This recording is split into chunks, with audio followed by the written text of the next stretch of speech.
All right, hi troopers. We got 17 Infinity Q60. Shows lead mix bank 1, bank 2. I got my schedule on alphas, bank 1, bank 2. Watch what happens. Watch what happens. I'm going to spray a little bit and watch what happens with the trim.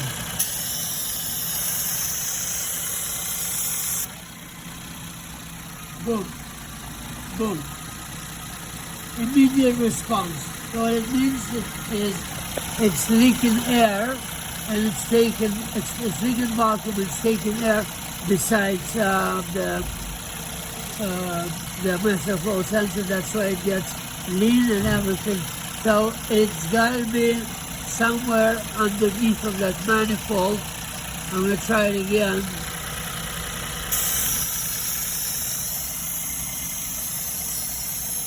Yep, it's there.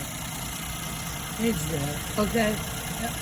Lift the manifold, look for a vacuum leak. All right, thank you.